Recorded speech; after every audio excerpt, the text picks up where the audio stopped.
Hi, everyone. Thank you, everyone, for being here. I have some students, in the classroom here with me. You can't see, but thank you so much. I just wanted to welcome Yeuda Ben-Atar, a Ableton certified trainer, music producer based in LA.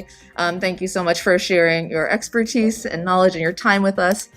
I think I will just turn it over to you right away because we have limited time, but I think it sounds like if anyone has questions, feel free to I can monitor the chat, and then, we can just maybe, I don't know, Yeuda, if you just want to take some time to have people ask questions. Yeah, absolutely. Thank you. Thank you so much. Well, excited to be here. And my name is Yeuda again. Feel free at any moment, at any point to ask questions. If it's in the chat, hopefully you can call it out so I can, because I don't see the chat during the presentation, but also just stop me and we can answer any questions that might come up. We do have about an hour, so we'll try to get as much done as possible. Today we're focusing on drum programming in Ableton Live. I will kind of approach it in a more kind of a beginner level. Hopefully we can also see some more advanced techniques towards the end, because it's quite limitless of what you can do and the creative approaches you can use to create drums, rhythms, and all sorts of those type of things. So very quick overview of whoever just jumping in Ableton. And I did see in the chat, people have using other softwares, which is amazing. All softwares are amazing. I'm not here to convince anyone to switch to Ableton, just kind of to showcase the capabilities. Obviously, there's going to be a lot of similar things between softwares because they're all DAWs, they're all music softwares, but also some unique things for Ableton in that regard. Okay, so very quick overview so we can jump straight in. First of all, Ableton does have two main workspaces. This is called the session view, which it's quite unique to Ableton. We can see other softwares in recent years trying to establish this non-linear work space that Ableton have, which this is the session view. And if I go on the top right, I have these two buttons. I can switch to the arrangement view. And this is more similar to other music softwares where we just have a timeline. On the top, we can see the musical time, you see the measures or the bars. On the bottom, we have the human time, the seconds, the minutes, and so on. And we just compose from left to right and arrange our music, our piece, in a linear way, okay? We are gonna start, let me switch back. You can also switch between the two workspaces with a tab. Now, this session view is more, we can look at it as more of a sketchbook to come up with musical ideas quickly and then move them to the arrangement to arrange them into a full musical piece or a song.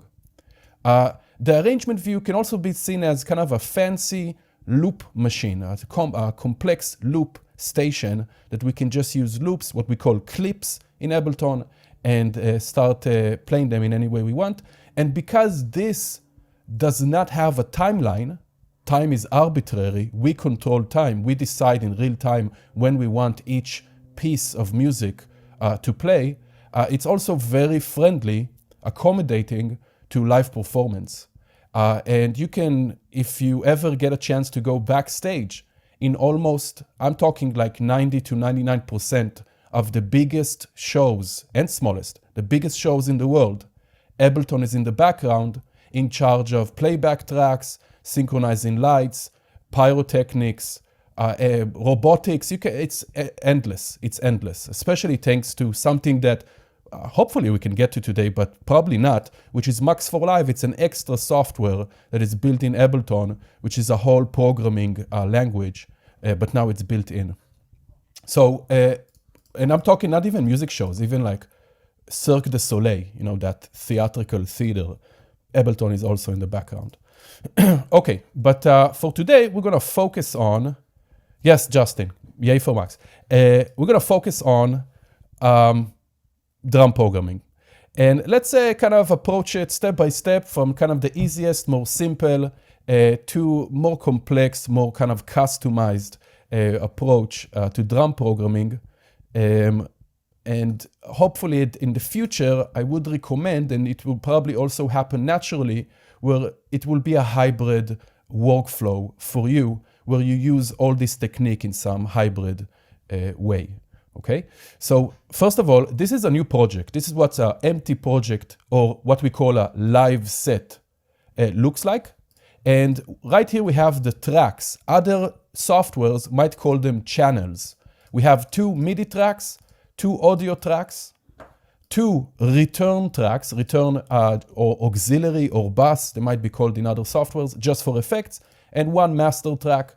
We can create as many audio, MIDI, or return tracks that we want. There's only 1 master track. And for right now, we'll start with audio, okay? We'll just start with audio.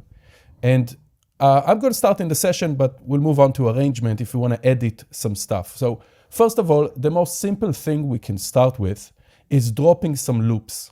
And every software, including Ableton, comes with a lot of audio loops, like drum loops or melodic loops, chord progressions, vocal, stuff like that. There's, of course, services like Splice that you can download a lot of loops and sample packs online, and of course, across the internet. Now, if you have Ableton, you can... Shout out Splice, yeah, absolutely. Fun fact.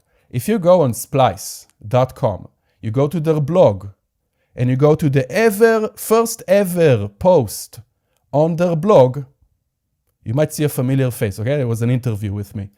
Okay, back here. Stop showing off. Okay, we got 1 audio track. I'm gonna go right here, and everyone who has Ableton can go under packs. This is the browser on the left here. This is where I'm gonna load everything into my project.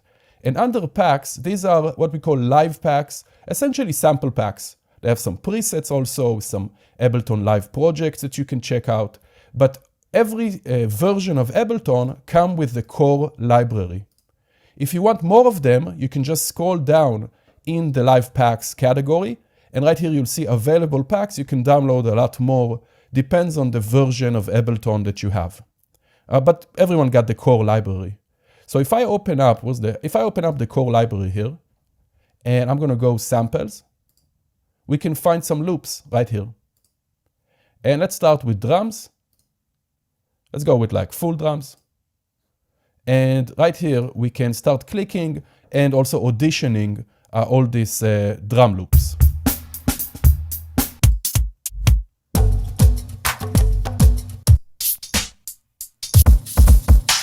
Okay, let's choose something. What are we feeling today?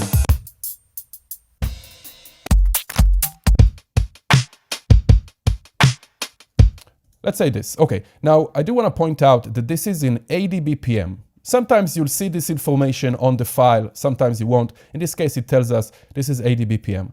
I'm going to drag it right here to this audio track, and I'm going to put it in one of these empty clip slots. Doesn't really matter which one. I can put it anywhere. Now, once I put it there, it turns into an audio clip. And these are our building blocks when we're making music in Ableton. That's the only things we can use.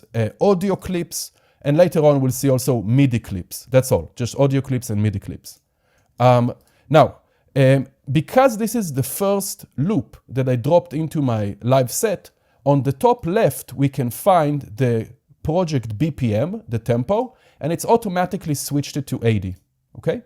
Nice. Now, in order to play this loop, I need to hit the launch button right next to it, and it's gonna play it. And then we can use the space bar. The space bar will, as you can see on the top, it will start and stop the entire project. But we do need to launch the clip first. And then we can use the space bar to start and stop all the launched clips. Nice. Now, I do wanna mention that Ableton, back in 2001, by the way, that's when the software came out, was designed for DJs originally. Today, it's a full-fledged audio software from songwriting, production, mixing, mastering, post-production, live performance, all of that. Back in the day, because it was made for DJs, it wanted to allow DJs to kind of use loops creatively in real time, and it introduced the warp engine, which is time stretching, which allow us to speed up or slow down any audio material without actually changing the pitch. If we look back at other formats of music playback, like turntables, when you speed it up, also the pitch, like a chipmunk effect, right? Or when you slow it down, it goes down in pitch. So time stretching allows us to separate those two elements, the playback speed and the pitch. This was first introduced for real-time usage by Ableton. Today, every music software have their own time stretching, thanks to or inspired by Ableton, which is flex time and all those things that we have for time stretching. So that means that now if I can speed up my global timing, right, I'm just gonna follow my BPM and gonna play it in whatever BPM I choose. So that means that I can start mixing in different loops together without worrying about them being in a different BPM, because the warp engine will put them in the same BPM. Let's go under the percussion and let's load here. Let's load like a shaker. Now, if I can only play one clip at a time per track. So if I drop it on the same track and I launch that, it's gonna only launch that shaker. So I do need to put them on separate tracks if I want to play them together. Again, it doesn't matter which clip slot. It doesn't really matter. And now we can play them together. Okay, just quickly on the bottom here, we have the mixer device. We have the volume, panning left and right. The number is muting the track, and solo. Okay, and if you want to record any audio with your audio interface, microphones, instruments, line instruments, stuff like that, this will also be record enable, which will arm the track for recording. Okay, nice. And we can continue and add as many loops as we want. Now, if we want to edit the audio, if we want to do some editing, kind of completely make it into our own, there are some very basic stuff we can do in the session view, but we can do more complex audio editing in the arrangement view. So if I switch to the arrangement, I hit tab, we can see that I don't have any clips here. The tracks are the same. If I create a new track in the arrangement, it will also be created in the session, and vice versa. But the clips are different. We have to actually bring them into the arrangement view. So there's two ways of doing this. Or I can just click and hold on one or even more clips if I want, hit the tab key, and just drop them anywhere in the arrangement view. Okay? Or I can also record a real-time arrangement of my track from the session view. So let's bring in another loop here. Maybe I'll go with tonal. Let's see, synth.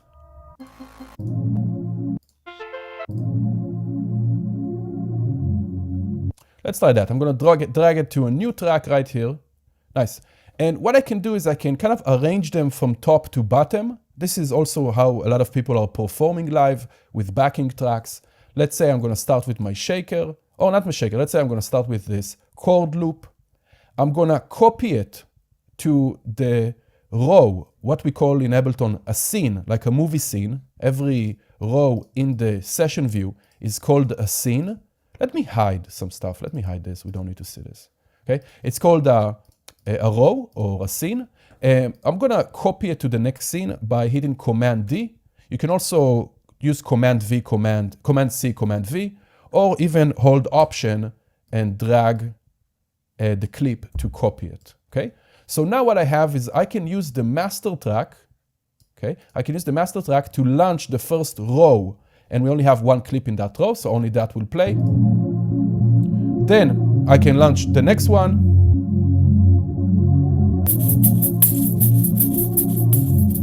Okay, and so on and so forth.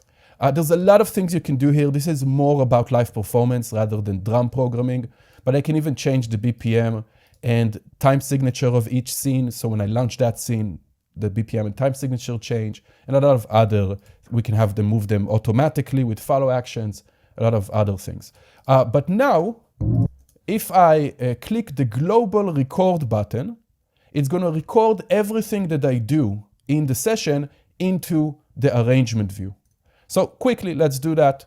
I'm going to just hit the global record. Even if I start adding effects, changing the effects, changing right here, the volume, the panning, everything also will be automated as well. Okay, let's hit record.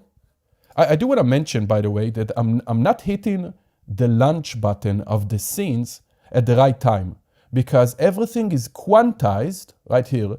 We have the global quantization engine that everything will happen in whatever time division it's set here. So whenever I click the play button, the next scene will only be launched in the next bar.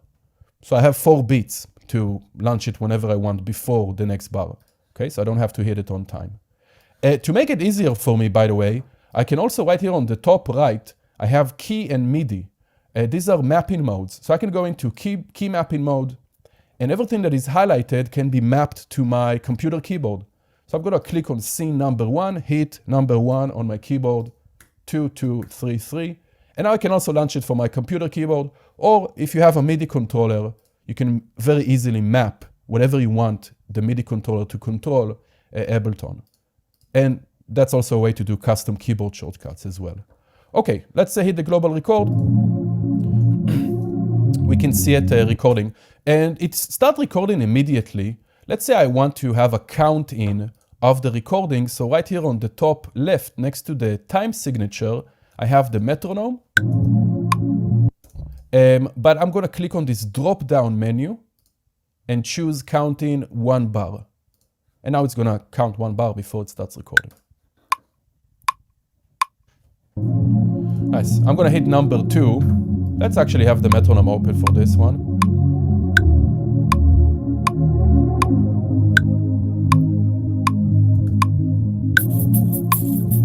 Okay, and if I switch, we can see everything is being recorded.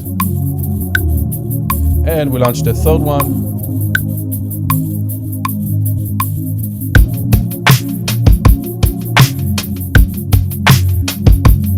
Okay, and whenever I'm ready, I can stop playing. Okay, let's stop it with spacebar. Nice, so we have kind of like our basic arrangement recorded into the arrangement view. Now we can go here and start editing. But before that, we can see that everything is grayed out because it's still listening to the session view. We can see these clips are still launched. We do have to tell Ableton, hey, that's it, I'm done with the session, I'm in arrangement, and this is this button right here. If I click on it, everything will be enabled. And now we're in the arrangement, nothing is playing in the session, and we're ready to kind of arrange our song. Let me zoom in right here just by clicking and dragging in this gray area above the bar counter. Zoom in, let's delete this last section. Just highlight and delete. Okay, nice. Now, a few things you can do with audio editing before we gonna go and do some MIDI, okay? So I'm gonna zoom in right here. We're going to open up, just expand this track, see the waveform, and I'm gonna solo it, keyboard shortcut S to solo. And I'm gonna click on it, click on the clip, and hit Command L to loop that section of the arrangement. As you saw, this loop bracket jumped to surround it, and also the arrangement looping has turned on right here on the top. Command L, you can do it manually, but it's just a shortcut. Okay, let's close the browser so we can zoom in on this more. Okay, so a few basic editing shortcuts that you can use just to kind of make these drum loops your own. So I can highlight a section and I can hit Command or Control D if you're on a PC to duplicate. Okay, nice. I can also, let's zoom in even more. I can also take Command C, Command V, of course, and as we mentioned, also Option and dragging if I want to copy it as well. Okay, and this one, we see this snare is a bit cut, so I'm going to push it here because the snare starts a bit before. Nice. We can take a snare here. Let's take this. I'm going to hold Option, copy it right here before it, and you can also reverse very easily. Just hit R to reverse. Okay. We can also do some fade in and fade out at the end of the beginning of each clip. So what I'm going to do, let me take this hi-hat right here. I'm going to zoom in even more so my grid is a bit smaller. You can also you can always change the grid size by right-clicking on the grid. Excuse me. And on the bottom here, you'll see all these node divisions.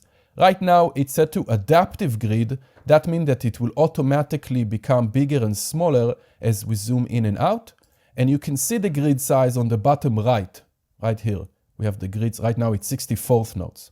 So I'm going to highlight this, and let's duplicate that. Okay, just Command D. We have something in the chat. Yes, exactly, Marcel, absolutely. But, okay, Control or Command 1 and 2 to make the grid larger and smaller.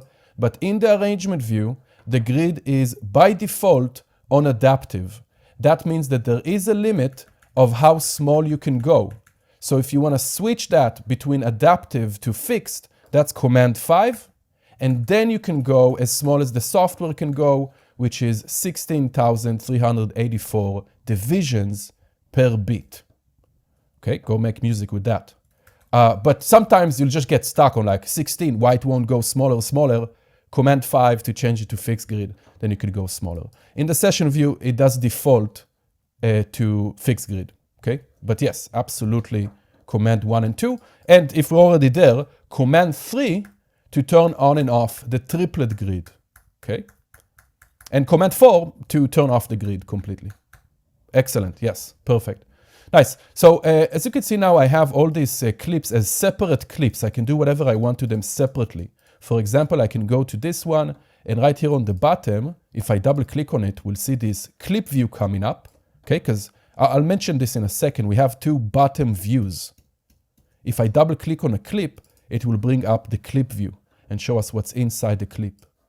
And right here we have the pitch. So maybe I'll take this down. I'll take this down, like more, 2, and this one, 3. And that's semitones, okay, ST.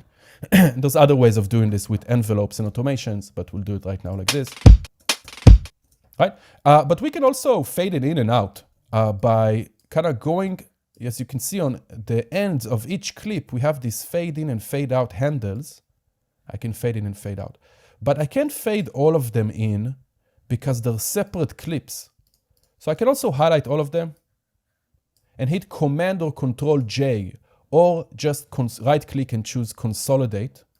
And now they're consolidated into one clip, and I can just fade them. Actually, let's fade them out. Okay, let's fade them.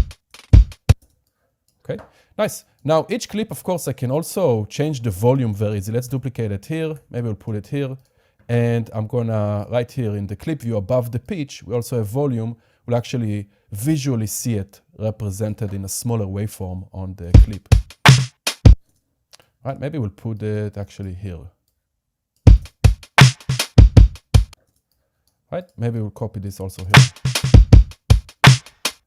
Okay, so there's many ways, and there's more. Just want to move on, so we'll see some MIDI. You can even stretch clips. Okay, I can hold with Shift. You can hold Shift and stretch clips. You can hold Option Shift and move the clip inside the selection of the clip itself to choose different sections. Okay, Option Shift or Alt Shift. And there's a lot of other cool things you can do with audio editing. Right now, we'll leave it there and we'll move on so we get a chance to see some MIDI. Of course, if there's any questions, let me know. Okay. I'm going to assume we know what MIDI is, but let me know if not and we'll explain. Okay? But we're going to start using MIDI right now because this was just audio recordings, audio loops. There'll probably another 5-minute conversation which will shorten that we should do about using loops. Sometimes our ego might hold us back from using loops as someone else made them, but there's so many ways today to make them your own, use it in conjunction with other things.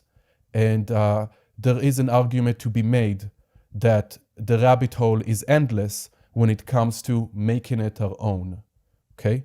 We'll go already very deep. The computer, you didn't make the computer, that's already a tool, okay? But that's a long conversation. Andrew, what's MIDI? Okay, we'll talk about what's MIDI. But just again, I encourage everyone to use loops. They're absolutely amazing. I work with a lot of top 40 producers that produce for all the biggest artists. And you'll be surprised at how much today music is loop-based. It's just arranging loops, finding the right loops to work with other loops. And it's okay, right? That's just the progression of music. Okay, I'm sure if we go 80 years back, it will be much more common to go and see virtuosos on instruments, like a crazy piano player, a crazy guitar player. Well, today you go and see musicians, it's much more common to see multi-instrumentalists, right? They're not crazy virtuosos on each instrument, but they can play pretty decent on a lot of different instruments. It's just the progression of the music culture. So loops is the same. It's completely okay. I encourage you to use loops. They're amazing. And again, Splice or other online sources, you can get a lot of them. MIDI. Okay, Andrew. So for audio, as we saw, you can just use any... Okay, Marcel, thank you. We can just use any audio recording that we made, that we downloaded, recorded, whatever it is, and we can start editing, arranging, adding effects, doing anything we want. MIDI is basically, and like Marcel mentioned, is basically just a language, a protocol, that it sends messages to the instruments to play a certain note in a certain volume in a certain time. And MIDI is very, very old, by the way, since the 80s. And if you ever seen, and if not, go on YouTube and check, old progressive rock bands from the 70s and 80s. You have the singer, the guitar player, the bass player, the drummer, and then you have the keyboard player. And back in the day, like old school, the keyboard player used to be surrounded by mountains of keyboards, of synthesizers. Like 5 here, 5 here, 5 here, just so they can have access to as many sounds as they need for their live performance. Then MIDI came about, which is only an agreement between all the synthesizers and drum machines and all the sequencers manufacturers. Hey, we need a common language to communicate between all these synthesizers and stuff. So then MIDI was created. One of the creators is still alive. In Bay Area, I think, Dave Smith, I think, is still there. MIDI is still in the older version of it, although we now see new generations. MIDI 2.0 he passed away. MIDI 2.0 will came to be soon, hopefully. We have MPE now and stuff like that. Dave Smith did pass away, huh? That's very sad. Well, we owe him MIDI, which is incredible. Now we can use these controllers. They don't make any sound. It's just like a MIDI controller, a keyboard or buttons or knobs to send information to a computer or a hardware synthesizer. I have a Dave Smith Prophet 12 right here. And have it play. So we can control an entire studio with computers and a lot of gear just with one controller. And we have that also in music softwares. So this is a MIDI track that can receive and send MIDI information. I can arm the track right here, okay? And I can start playing my MIDI keyboard that I have right here, my MIDI keyboard. And as I play a note on my MIDI keyboard, we can see it sending in this MIDI meter. Now we don't have volume, we don't have anything because we still don't have an instrument to send MIDI to. If I create an audio track, we see that we have the volume, the panning, the mute like we saw in the solo. In the MIDI, we don't have anything quite yet because we didn't add an instrument. Although there's a lot of things you can do with empty MIDI tracks. In MIDI in general, I can synchronize light show or unlock a door or start fireworks. You can do almost anything you want with MIDI because it's only a language. It's only a protocol of communication. Now, if I go and I load an instrument, let's say this upright piano. This is a software instrument. I'm going to drag it onto this MIDI track. As soon as I drag it on, we're going to see the empty MIDI meter, this one, change to our mixer device. Okay, now we have volume and panning because now we have an instrument that we send MIDI to. And I can use my MIDI keyboard. Okay, and the MIDI keyboard is sending notes into the instrument in real time. Or I can create a MIDI clip. Let's double click anywhere in these empty clip slots. And I'm gonna have a MIDI editor that I can decide what type of notes I wanna send, how long are the notes, and in what velocity. Velocity is kind of the strength of the note. By default, it's controlling volume. Let's launch that. Right, the second note is much softer. But velocity is just MIDI, so you can have velocity mapped to anything you want. Velocity can change the color of your LEDs in the room. Anything, it's just a language, okay? Nice, okay, so MIDI editor, a lot of softwares call this piano roll, but that's where we edit the MIDI. And this is our instrument, but we're gonna use the instrument for drums because we're gonna program some drums in MIDI, okay? Sweet. So I'm gonna go right here under drums category in our browser, and we're gonna have this instrument that comes built in Ableton called drum rack. I'm gonna load it onto this empty MIDI track. Now I do wanna point out, and this is very important about Ableton, just like we have two main views, we have the session view and we have the arrangement view, as we saw. We also have two bottom views. This is called the device view. Everything that is on the track itself, whether it's instruments or effects.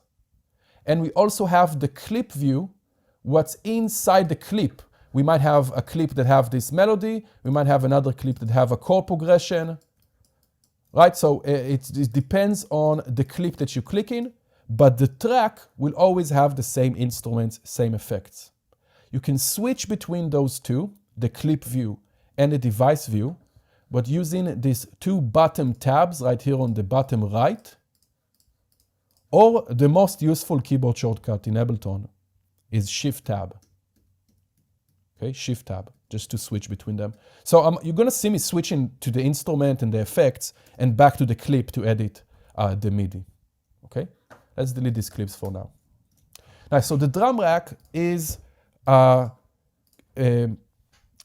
sampler essentially, or a tool that allows us to load samples into it. We have a view here of 16 pads. Each pad will also see a note name and number, indicating what MIDI note we have to send from our MIDI controller to trigger the sample, to trigger that pad, and we can start loading whatever we want on each pad.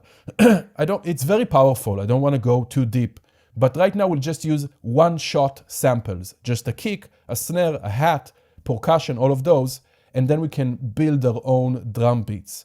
But I can load a drum rack inside a drum rack, okay? It's endless, endless.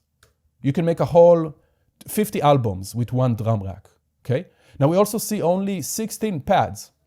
On the left here, we have a bank selector that we can load up to 128 samples.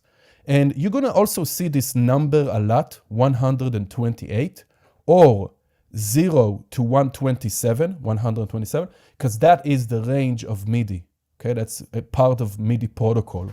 So you're gonna see that in many places, 128 samples.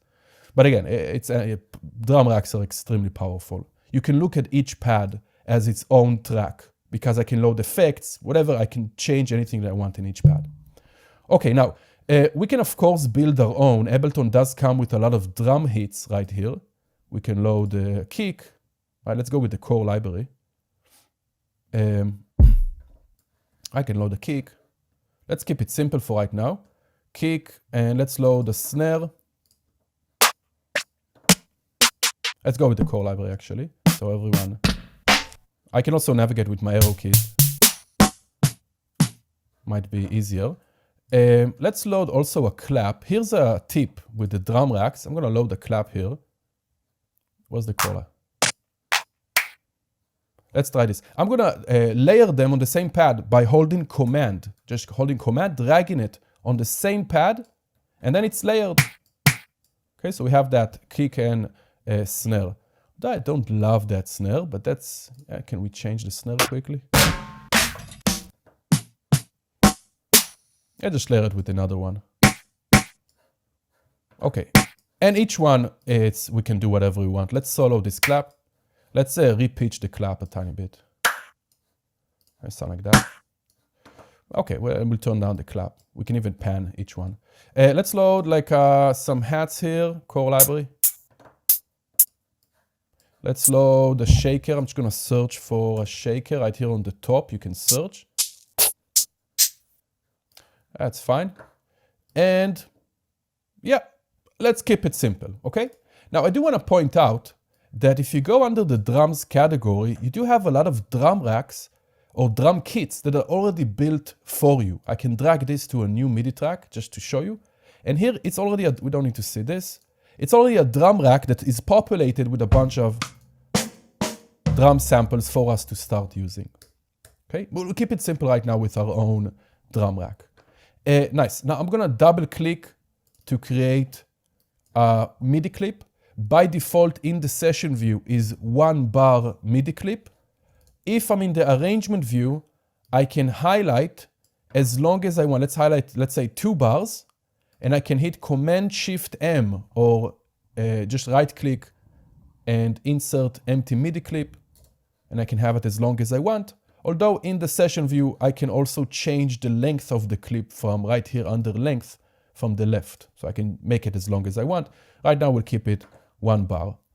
Okay, when it comes to programming drums in MIDI, of course, there's a lot of different rhythms. Let's see a few of them that you can explore. I would say that a big factor of the style is the BPM. Okay, it might be hard to make like very high energy music in kind of a mid-tempo, right? If you want to make drum and bass, you know, 110 BPM might not be the best choice unless you go double time.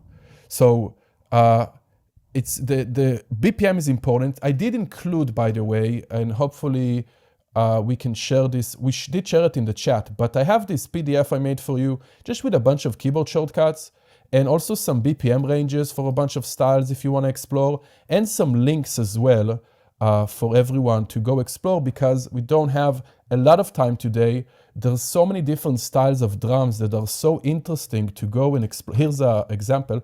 This is a website that just shows you step by step on how to build all these different drum grooves. And there's a lot of different styles. So we'll do a few of them today. Let's talk about them. And we'll see how much we can get done. So I'm gonna keep my BPM at 120 just to kind of show maybe these days, the modern age, most basic beat, which is kind of like dance beat or a house rhythm, right? Where we put a kick. And this is probably not the right sample choice. Sample, like the right sounds for each style, it's also very important, but just to show the rhythms. So I'm gonna double click to create a note. It will create the note in the length of the grid. And we can see on the bottom right now it's 16th notes. I can change that again with right clicking or Command 1 and Command 2, make the grid bigger and smaller. And a challenge for you, and again, you have all those keyboard shortcuts right here, is to only create one note when you program in MIDI, and then only using the keyboard. Okay, you have all the keyboard shortcuts, you Command D, and I can use my arrow keys. Okay, so for example, here we just have a kick on every beat. Let's play that.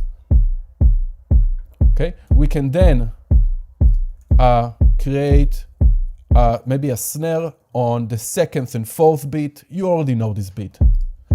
Oh, what happened? I went here.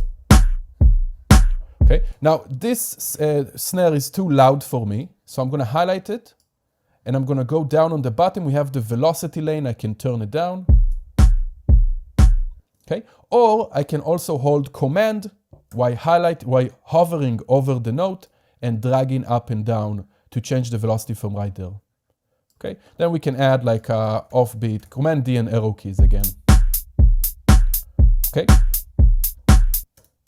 and there's a lot of variations of these house styles, a lot of subgenres, a lot of subcultures that might change the rhythm a tiny bit. For example, if we speed it up to, let's say, 137, we have Jersey Club, if you know, right? This just like this kick pattern. Right, so again, we're not gonna go a lack of time. There's a lot to explore online of the type of rhythms that you can do, okay?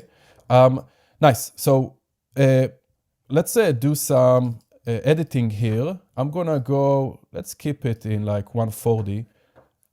I will load a different, another snare here, just so we have.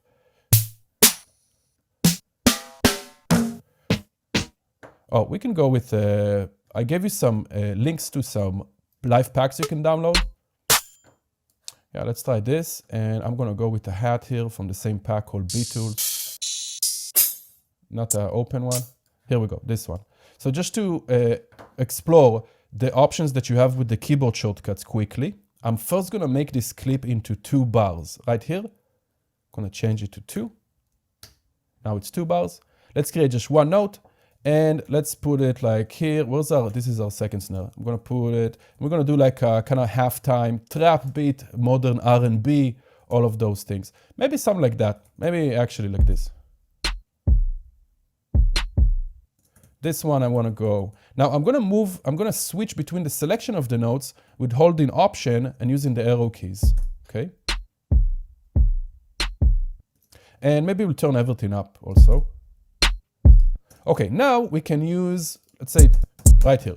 Now, if I want to hear the notes as I put them in, as you can see, I'm putting them in, but I don't hear them, I can turn on this audition button with the headphone icon.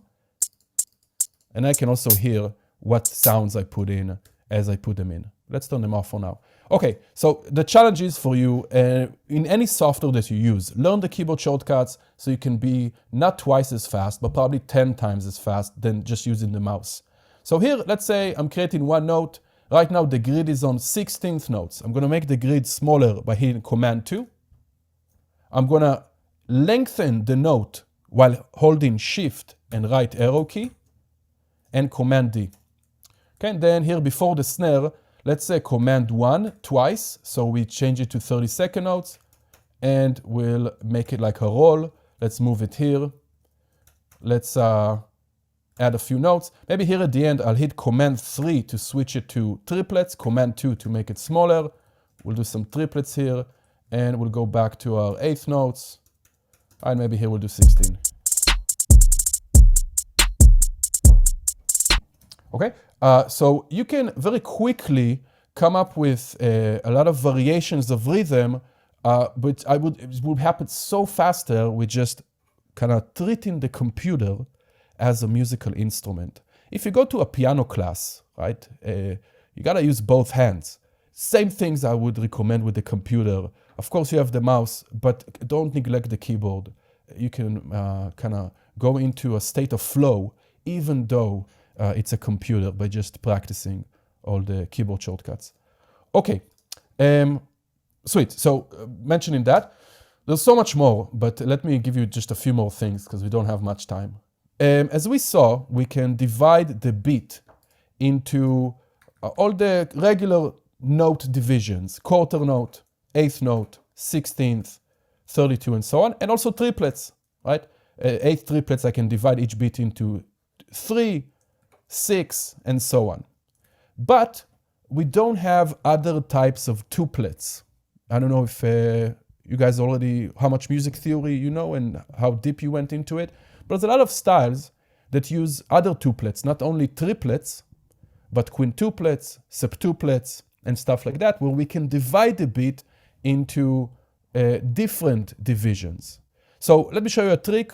We're gonna slow it down right here. Let's slow it down. And this is more of the neo-soul, J Dilla, or LA beats, Flying Lotus and Sam I Am and all those kind of styles. A lot of them played it live, but we can kind of analyze it musically, theoretically, with tuplets, or quintuplets and septuplets. So I'm gonna put a kick here. Let's put snare, kick, snare. Okay, let's focus on 1 bar. I don't like that snare, so I'm gonna switch it quickly. Let's find a good snare here. Oh, let me just go with my own packs. I think we can find quickly maybe something here. Snares. Let's maybe try this. Might be too heavy. We'll just turn it down. Okay, let's put a shaker on every beat. Let's turn it down.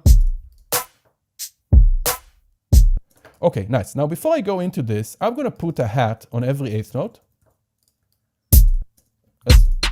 Where's the? I'm gonna turn down every other 8th note just for more bounce. Okay, now, before I go and we do all these tricks with the tuplets, we do have what we call the groove engine in Ableton, right here on the left, where I can load a groove into Ableton. And a groove in music is based on two things, two elements, which is timing and dynamics. So that's how you can kind of establish a groove, which is more of a feel, right? Kind of a more drawback or kind of heavy paced or all types of feel with a groove. I would say the most classic of grooves, or the most known one, is just a swing, a jazz swing. But there's so much more. And we can kind of automatically apply it to a clip right here. If I click and this hot swap, this recycling button, it's going to take me to the groove library of Ableton. And I can load, let's go swing. I can load a swing, let's swing the eighth notes. The number is the amount. So I'm going to go with a heavy amount on purpose so we can hear it. I'm going to double click on it. And here we can see it, it's being loaded to this groove box. So this is without the groove. And this is with. Okay? Now we don't see it on the clip, but we can apply it. It's there. We can continue and working like this. It's there. It's working. If you want to see it, we can commit the groove to the clip by clicking this right arrow. And now we can actually see the notes moving. And there's a lot of different grooves also for percussion. You can turn shakers. Let's create another clip here quickly. I can take this, something like this. Let's do it actually 16th notes. Let's load a different groove and let's search for like, well, we have like a cabasa or something. Do you have a shaker? Shaker. Let's try this.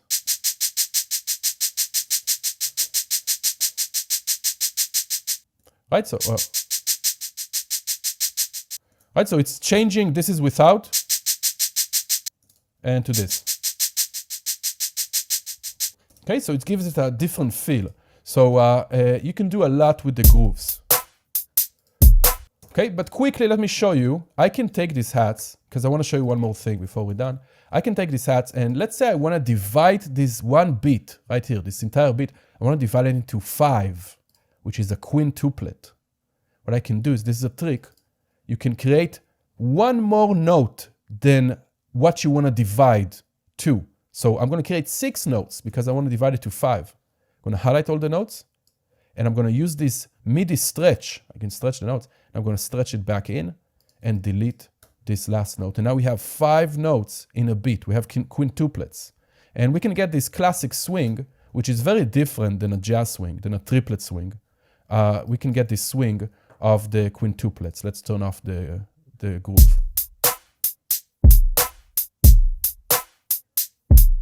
We can do the same with septuplets, which is 8, okay, or 9. I'm sorry, 7, 7 divisions in one beat. And now I can highlight all the notes, hit 0 to deactivate. Let's duplicate that. And then I can activate them wherever I want. And as you can see, it's very different than the 16th notes. Okay, so just extra stuff. Okay, I do want to move on one more because we don't have time. I want to show you one more thing.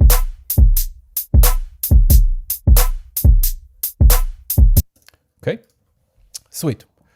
By the way, there is a book. I just got it from Dilla, Jay Dilla, legendary producer. I think it's called Dilla Time. I'm not sure. You can get it on Amazon. A lot of insightful things there. Sweet. So that's just extra tricks. Now, I do want to also mention, and this you probably will come across with your musical journeys, the clave rhythms. I'm going to try to do it quickly. And if there's any questions, of course, let me know. Clave rhythms the history of it is absolutely amazing and interesting. You know, they brought the slaves from Africa to America, South America, Cuba, all of those. They used to build ships. They didn't have their instruments with them from Africa, the traditional instruments. They used to, the legends say, they took pieces of wood from those ships that broke off and start hitting those pieces of wood together to what created the clave instrument, you know, those 2 pieces of wood. And then later on, what created the clave rhythm, which is this. We probably need like a rim shot for that. Let's go under drums. Rim. No, can we get a better one? Here we go. which is this.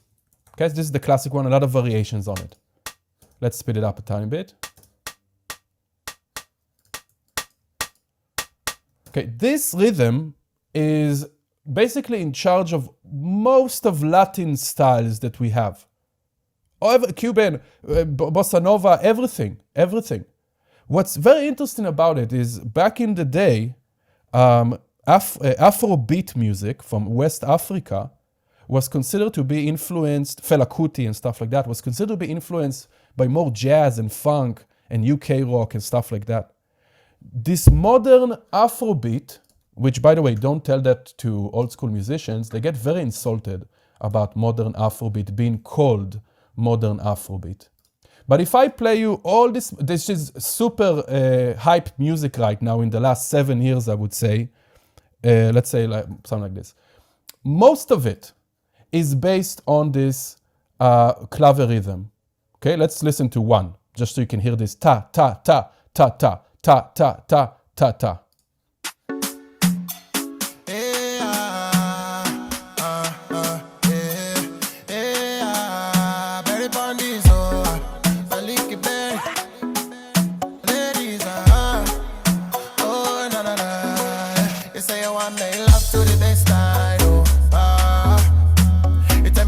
Okay, it's everywhere. Now, if we take, so this is the Afrobeat or clave rhythm that is in so many styles. But now the most hyped one is the modern Afrobeat, the kind of Nigeria, Ghana, Ivory Coast, all those. But if we take only half of it, this is also a lot of cool styles. For example, if I take this and put it on a kick, add another kick here, this is reggaeton, okay? Okay, or let's duplicate that so we can see it in a full bar, right?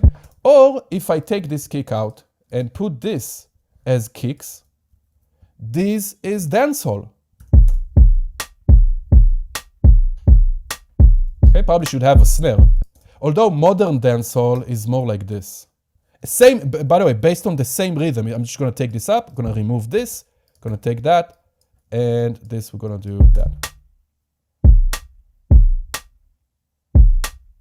Oh, amazing. Yes, thank you for recommending. Rebecca Maulen, I'll have to check it out.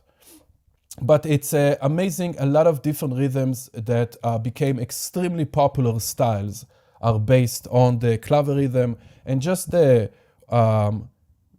geographical inspiration and how we traveled from Africa to Latin America, back to Africa in modern days is absolutely amazing. I love that. So you can hear it not only in these styles, but also house music a lot of times have those rhythms, right? If we go like this, you have that, probably with toms,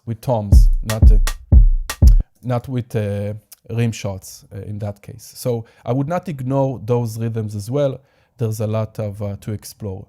Now, we didn't have time today to go into stuff that are a bit more esoteric, eclectic and complex, like polyrhythms and polymeters and stuff like that you can also do very easily in Ableton. But I would probably refer you to the PDF that I made. There are some packs you can download from here or directly from Ableton. Depends on the version of Ableton you have. There's some resources here. There's some racks that I've made. You can get a bunch of racks from my website. This is just like mixing stuff. And this one is a Max for Live device that allows you very easily to do polyrhythms, okay, called Polyrhythmus. Really cool stuff. You have different sequencers. Each sequencer can have its own time signature. It's very cool. There's other ways, of course. There's a lot of cool stuff. A lot of tutorials you can check out. Okay, check out these 10 drum rack techniques. It's mostly my tutorials and some other. And here I do post a lot of YouTube tutorials as well as tips on Instagram and TikTok for Ableton. A bunch of stuff. Okay, a bunch of tricks and techniques. And if anyone's interested, I take video game controllers and I turn them into musical instruments. I don't know if you can hear this. Oh, I need to log in. Can we? But this is thanks to Max for Live. I take like Nintendo controllers And will this work? There we go. Nintendo controllers, and this in this case is Dreamcast. And thanks to Ableton and Max for Live, I'm able to turn them into MIDI controllers.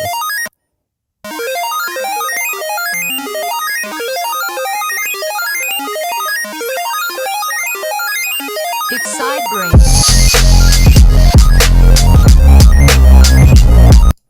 Okay, stuff, I guess. So you can check out, I gave in the PDF also all those links. Power Glove, yes. So if you go, this is a very old video. I don't know if they still have it on. There is, here, this is from 2012. I guess it influenced me Wow, look how different I sound. Anyway, yes, the Power Glove, I definitely use that. And there's also a documentary called Power of the Glove. And this is a documentary about the Power Glove being an iconic but failed product, cultural product. And it go and interview a lot of people who used it in different ways. So I'm also in this movie. Back in the day that I did use the Power Glove, I no longer use it. But yes, absolutely, Power Glove, yeah, it's amazing. This one is an old video, but I don't know, Ableton Live 8, I don't know what was that. But yes, absolutely use the Power Glove. It's super cool. Any questions?